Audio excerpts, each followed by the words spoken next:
I know we've talked a bit about your interactions with pro-GamerGate people before, but is there anything else you want to add about that? For pro GamerGate people. Um,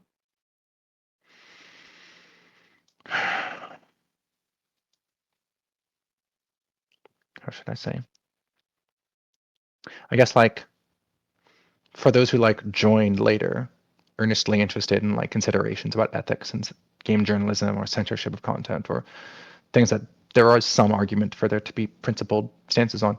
Like my issue is less to do with being wrong about that. The later you quote unquote join Gamergate, the less criticism I have of that position. Because it's a little more muddied and a little less productive to speak to. But the criticisms I do have is that has to do with the sort of lack of due diligence in the associations, I suppose. Because my criticism is most deeply sort of focused on the onset of Gamergate. For both the people who did that first onset, the whole burgers and fries things, and in equal measure, the first wave of newcomers into the movement when Gamergate had its name established. Because those are the people who looked because the first group of people are those who have full culpability for what happened, and those who came immediately after saw it and found it acceptable to throw their good name behind. And so I take issue with their judgment and whatever underlying politics motivated that judgment. Afterwards, it gets muddied, but the what I want to express is that like that is the primary concern that I have, and the sort of human cost of all that, of all the people who got hurt. Like I would strongly emphasize that that was not great, and that that ought be the sort of primary concern as well. Do you think that everybody who participated in like the discussions around the first 2 weeks of GamerGate or before GamerGate, however you categorize that time, um, do you think that they were all bad? I mean, a lot of people who were participating in the conversations were also critical of it. Oh, sorry. But for the people, Who were talking about? Not obviously anybody who's like saying, "Oh, fuck this whore." Like obviously that's no discount those people. Fuck that. But like people mhm. who were saying, like, "Hey, look, there actually does seem to be something on here." There's like six different games journal, or sorry, what was it, four or five different games journalists who all have major controversies going on all at the same time in a 2 weeks period. Like maybe we should look into this. Like, do you think there was people who were doing that who weren't misogynists in the beginning? In a bubble, I could agree, but we live in a society, um, and sort of to not understand the greater social context in which that information was being disseminated and reacted to, and to sort of participate, that I feel is a sort of failure to do one's due diligence. Mhm. Because I've actually interviewed a couple of the people who were involved.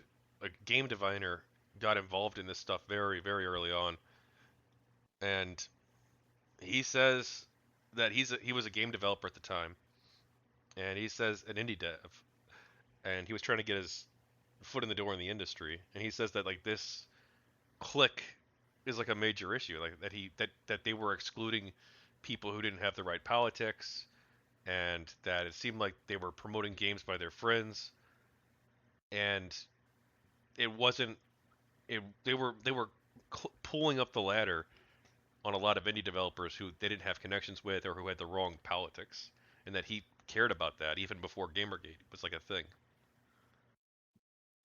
Sure. I would say that, like, in the context of what happened with all the burgers and fries stuff and all the stuff that happened to Zoe Quinn, um, what happened to her was more important than necessarily, how should I say, Um, Figuring out all of those issues in that incident and sort of aiding legitimacy to the harassment thing, because like in the wake of all this, like focusing on the ethical stuff seems to be a misprioritization of values, I believe. Like it's more important that to denounce than it is to like use this as an opportunity to like, well, what about the actual like ethical concerns? It's like, well, it's not. That's not really the takeaway right now. I don't I don't know if I agree. I I I think as long as you're I think like okay, there's some people who are being assholes on the internet. I think that that's bad, and I don't think people should harass Zoe Quinn. But I don't think that means that we can't have a conversation also about this like very real or possibly real. Right? I don't know how if you want to buy into like the GamerGate ideas about whether or not there was a click in games journalism, but this seemingly real issue that someone like Paulo had. Like this is his life too, right? Like he relies on games journalism to promote Mm. the game that he's working on at the time. And like and if there's this clique and they're all friends with each other and it's a big club and he ain't in it and there's a lot of other people who aren't in it too and they're also like misleading consumers, like yeah, what happened to this one person, Zoe Quinn's bad, but like isn't like this massive corruption in this industry like also really bad, like maybe like more important than like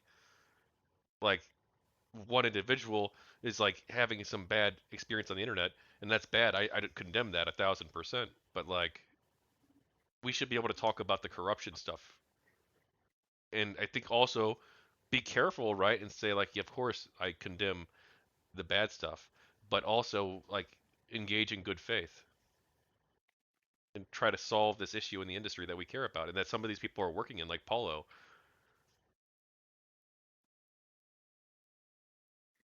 Paulo is GameDiviner, by the way. I'm sorry, I use his real name because he uses his real name too publicly. Mm.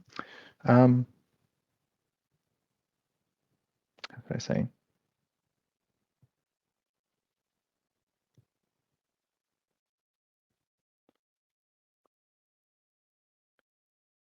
If the issue at that time was looking, if there was like an issue that was in the past, like there was some expose or something that happened like years prior or something, and everything was sort of said and done, and we're just sort of reviewing it, then like, yeah, the harassment or whatever would be bad, but it's also done.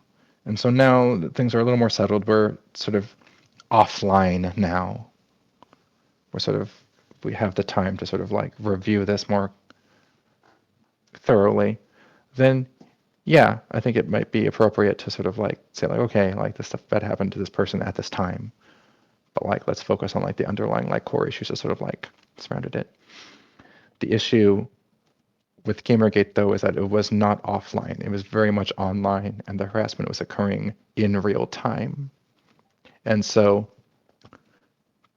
taking focus away from that and aiding focus to the legitimacy of the grievance, sort of pushing that.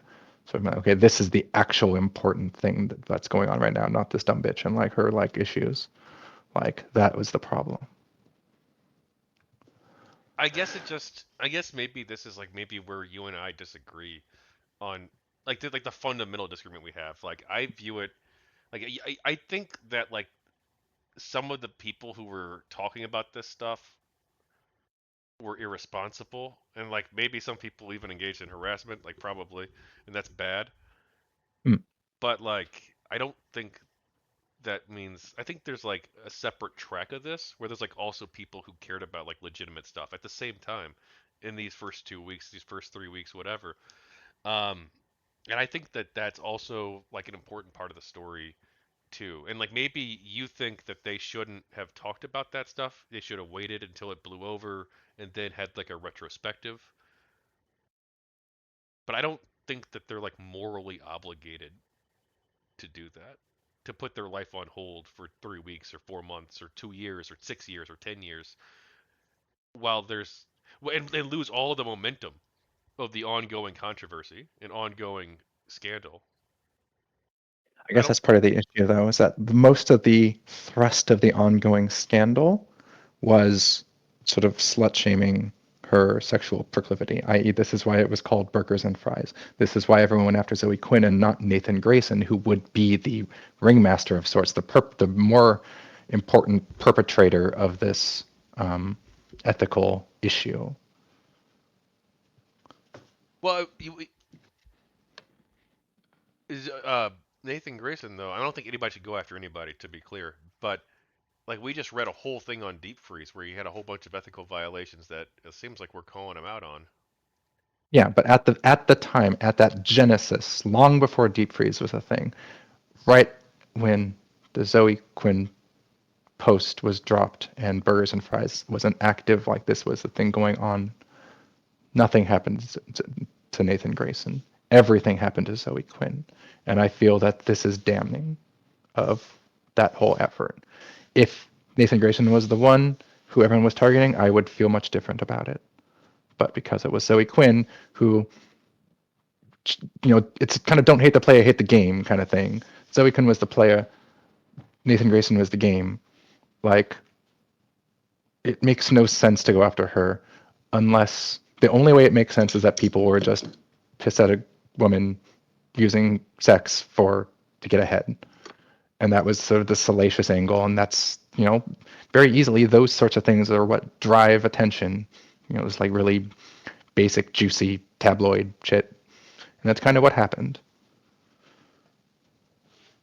Yeah, and but it's also it's unfortunately I think that there was a lot That's of focus on Zoe Quinn, and it's a sort of weird thing because Zoe Quinn obviously has a history before GamerGate, um, and before the Zoe post dropped, yeah, and she obviously had a lot. She was in the news a lot for some controversial stuff that she was involved with prior to this. She had a lot of beefs with other people prior to this, mm, like the Fine Young Capitalists, like the guy who died. I forget his name. mhm, Like who committed suicide, uh, right. and like the Wizard Chan people. And she had a lot of enemies before this, and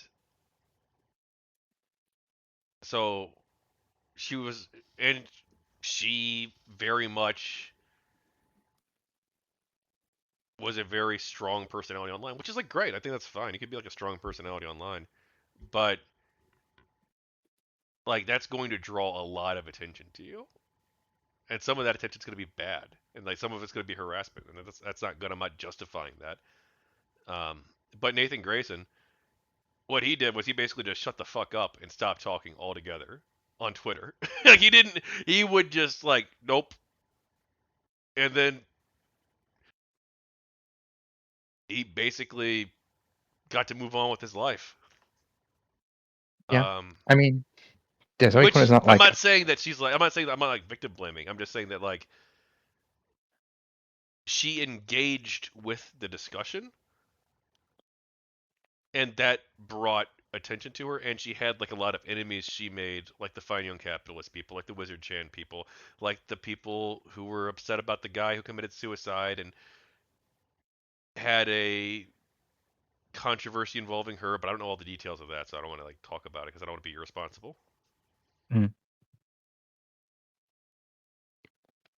um, No, I'm yeah, not I mean, saying she like, was asking for it, Mr. Nada. I know you're kidding, but I'm not saying that. I'm saying that like if you're it's sort of like the thing with the trolls, right? It's I know I've been harassed by people and by trolls, and you know what? You drop you don't respond to them, you don't give them attention, and then they go away. Whereas if you do respond to them and you give them the attention they want, like it's gonna go bad. It It really is, because like those people feed on that stuff, and then you have like Kiwi Farms and Encyclopedia Dramatica and um, various other trolls who like view you Mhm. as a lol cow now, and they're gonna try and milk you to get the attention that they want. Like Yeah, I'm not defending it. I'm just saying that that's like a dynamic that happens on the internet. it is. I mean, I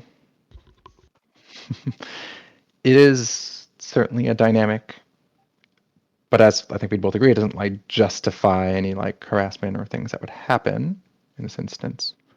Um, Maybe this is a good time to drop my tagline. If you want a tagline for my part of the project, or whatever. I wrote this thing that's a little incendiary, but it's a little apropos. Oh, If go you're ahead. I sorry for tagline. I just meant for like the thumbnail. okay. YouTuber, streamer, and critic of GG. Oh no. But sorry, give me your Oh yeah. tagline. No. Let's hear it. No, no, for like the book or whatever. Okay, here we go. So so here's the thing. This is what I wrote down. So, those of good conscience at the time of GamerGate's inception would have been those who found what happened to Quinn overwhelmingly abhorrent in light of whatever journalistic ethical nitpicking it was committed in the name of. Everyone who was left started GamerGate. Damn, it's a good one. I mean, I didn't plan on giving everybody. I didn't give everybody like a chance to do that. But like, if you want to put that in the front, we can. Hmm. I'll have to, wait, I have a thing in my phone. Editor's notes. So I'll put an editor's note for you. Dude, JT Vega, I got a whole bunch on his because he made some claims I'm not sure were true. No offense, JT, I like you, but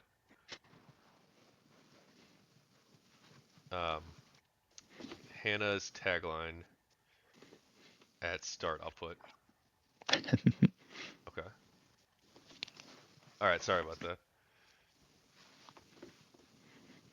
Yeah, Yeah, I guess. sometimes, I feel like this is like maybe like this is like the core disagreement that you have with the pro GG people that we're just like, yeah. but also like I don't know why like people who cared about this stuff and care about it today even like why they should have to like one take responsibility for stuff that they themselves didn't do and that they themselves don't support, and two, like the internet's full of lol cows, quote unquote. Like there's like these sites like Kiwi Farms, they've got like thousands of people probably, or at least hundreds, that they like troll and like fuck with on a regular basis. Hmm. And like, why should I have to like stop caring about the things that I care about and stop talking about the things that I want to talk about just because like some other people are fucking with one of the people involved in the scandal? Um, in terms of like responsibility, it it's not necessarily like a call for reparations or anything of that sort. And who exactly would be on point for that would be a little challenging to pursue. If there's any responsibility in the wake of all this, it's mainly just to think of one's ethics and one's politics and try to improve as a person, which is the most we can ask most of the time of folks. And in terms of like, hey, this might be a good time to talk about this issue that I have a stake in. Like there's something happening in and around um, indie game journalism coverage, and like this issue is vaguely around indie game journalism coverage. So like I want to talk about indie game journalism coverage. It's like I really don't know what to say. Like maybe pick a better time when like it's not in the wake of like this woman getting harassed out of her home. Maybe it's not a good time. And then I'm kind of sorry that I don't know when a good time would be, but maybe there is some, how should I say, reflections to be had on the presumption that that would be a good time. It sounds kind of like that's. almost like shutting down a discussion, though. It sounds like that could be used in bad ways too. Like after 9/11, people were like, "Should we have a more measured response?" And they're like, "No, fuck you, America, fuck yeah, you're giving credence to the terrorists. You want to talk about a measured response? Fuck you. We'll talk about this in 6 months. We'll talk about this in 20 years." But like, I think if America had a more measured response to 9/11, like things probably would have been better, actually. When it comes to the individual and what, it's not about shutting down discussion or like self-censorship. I like, for example, um, I do not find myself compelled ever to use certain words or phrases or things, um, certain slurs or whatever. Like, I just don't use them. They're not part of my vocabulary. And it's not because I'm ever self-censoring. It's because like I also personally disagree with them. And so like me not using them is part of my ethical system. And so it's more of, I don't want people to bite their tongue. I want people to I would compel people to get into a position in their life where they're not like saying all this, like going off on this direction is not even like really part of your own interest. It's like I get to a point where like you understand that like this woman getting like harassed and forced out of her home, like that's actually the thing that's most bad here. And maybe that's not like, maybe that's like the important thing to like prioritize getting to be the priority. I don't know. Maybe I'm not expressing this exactly as I need to, but yeah, I don't feel it's like a self-censorship issue. I think it's just a matter of like continuing to learn how to be a person, which is hard. Lisa in the chat says, "Actually, now that I'm thinking about it, I can see how, from an outsider perspective, quote unquote, I'm adding the quotes, us going at Zoe harder than Nathan can come across as misogynistic. Never really thought about it that way, but yeah." Mm. Yeah. Yeah, I guess so. People care about something a lot, and like maybe you think like the thing you care about's kind of dumb, bro. Like who cares? But like to them, it's important. And then like I don't Yeah. think the answer to that as a society can be, well, you're just gonna have to wait 6 months, or you have to wait some indeterminate amount of time to talk about it. Like that's what people say after mass shootings, right? Oh, the bodies are still warm. You can't talk about gun control. And then of course what happens? Nothing happens because we all wait, and then 2 weeks later everybody's moved on to some new news story. Right, which is like, I'm like relatively pro-gun. Like I'm not like it's not like care too much, but like Yeah. that's like a phenomenon that like really does occur. Yeah, that is like a good and probably the key like sort of comparison for that sort of thing. And I guess, how should I say? I mean, I care that kids died, to be clear. Like, don't get me wrong, but like, I don't necessarily care that much that we're not getting like X, Y, or Z law passed. I should qualify. Like, if it's like a school shooting or whatever. Feel that when it, how should I say?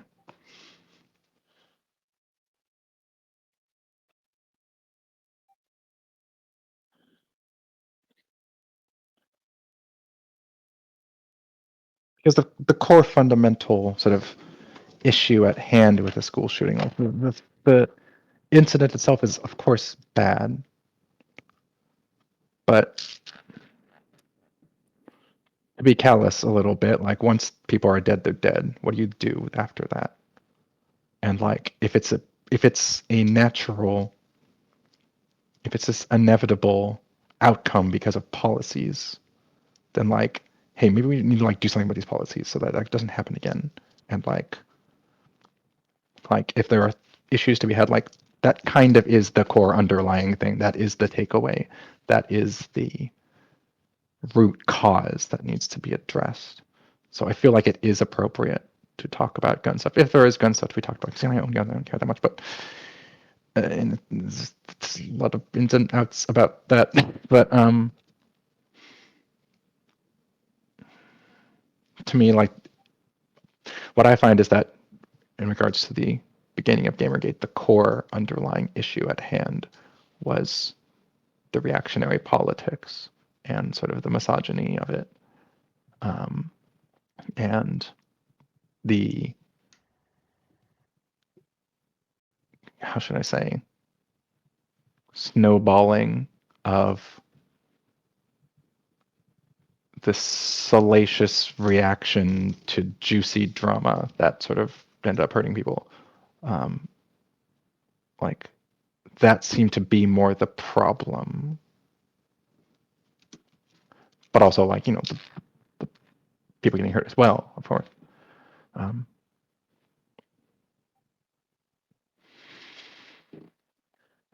I guess it's just a matter of like coming to.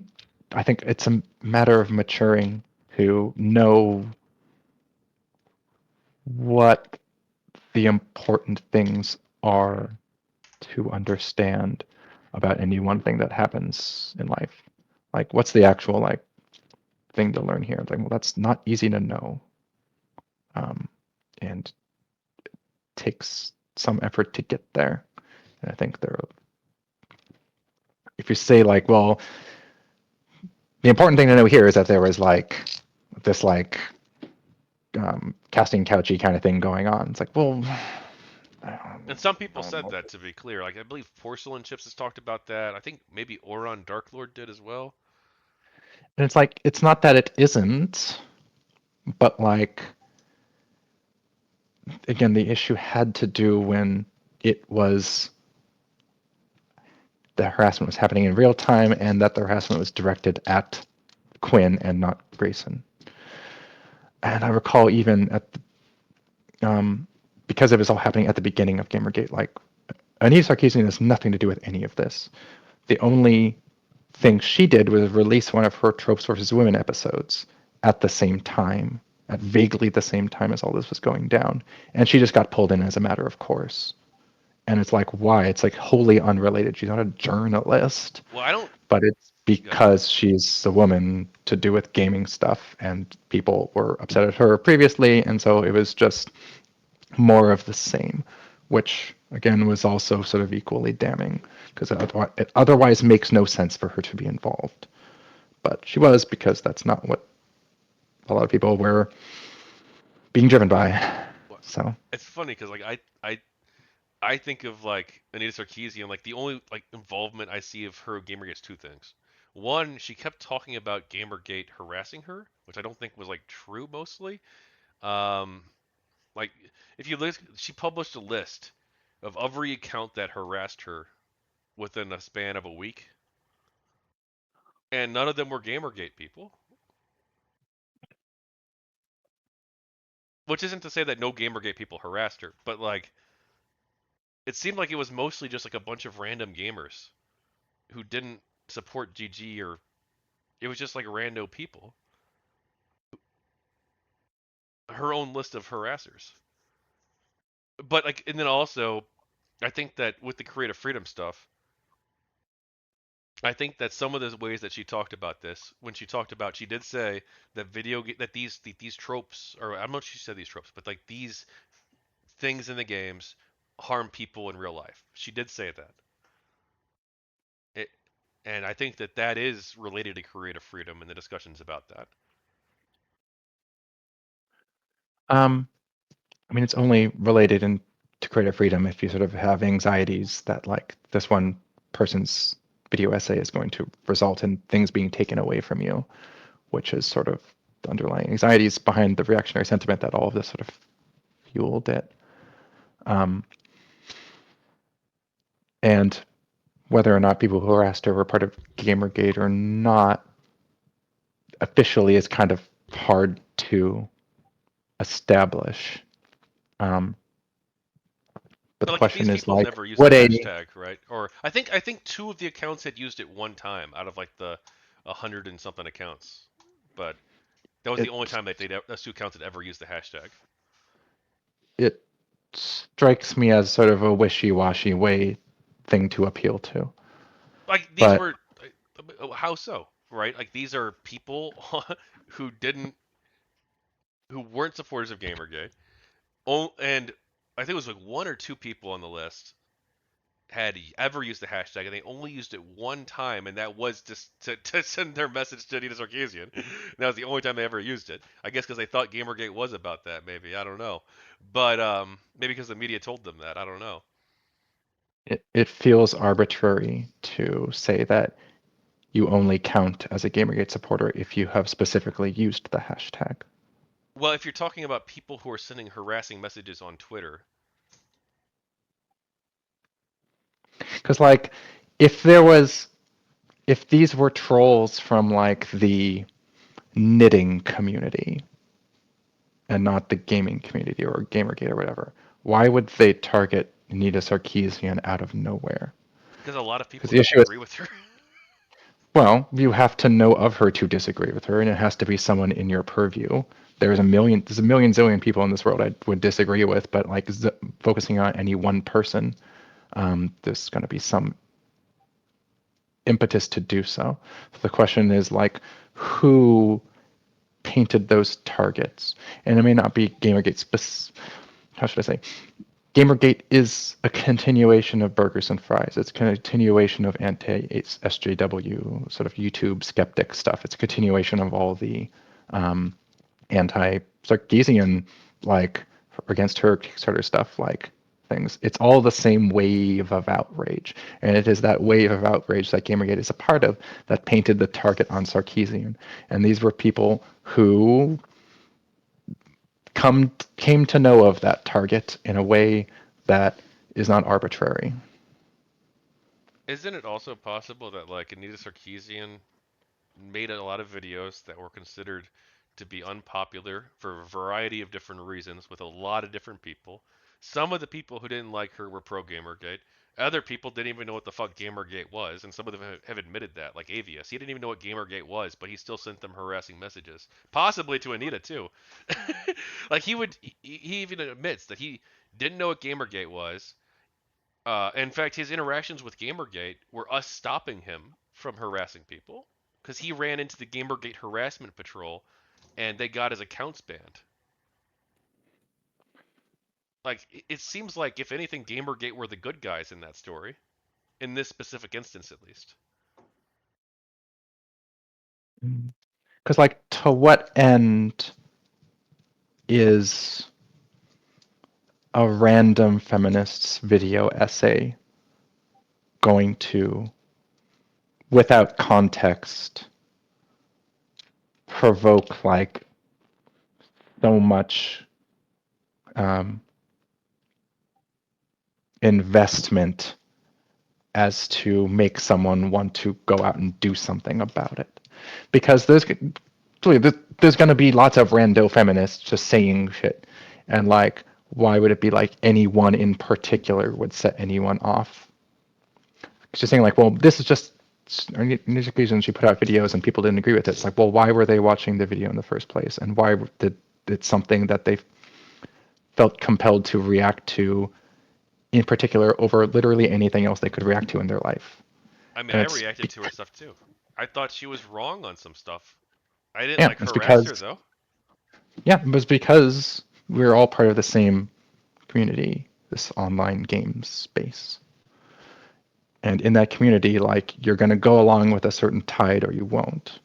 And that tide was a sort of reactionary sentiment that started, well, I don't know when it started, but it involves burgers and fries stuff. It involves all the gaming stuff they followed. It involves the initial backlash to Sarkeesian's campaign. It involves anti-SJW stuff. Like, it's all the same thing, just expressing itself in different ways. And there's no way one person would, apropos of nothing, just start targeting Sarkeesian just in a bubble for no reason.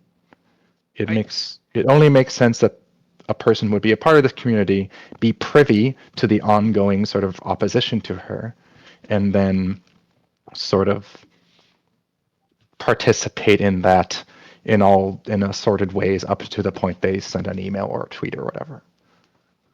I don't like this way of thinking, Hannah.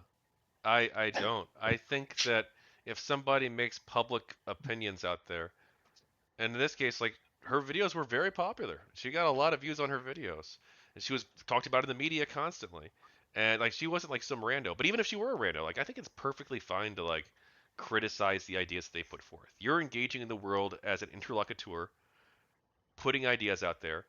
Other people, I think that's perfectly fine if they criticize and disagree with them. Now, harassment, no, not at all. And like Yeah. I wouldn't, no, I'm not telling my supporters to go harass her. I don't support that at all. But like I have 1,000% a right to criticize and disagree with her views, just as she has a right to put them out there. I think that's 1,000% fine. In fact, that's how you live in like a democracy. hmm Yes, but this is not what's on the table, really. The question is like, are these people who did harass her wholly unrelated to Gamergate and therefore not really culpable? And what I would say is that Gamergate is just a part of the whole that sort of mounted an opposition to this person and sort of made them famous and made them get media attention. Well, she was famous before GamerGate, though.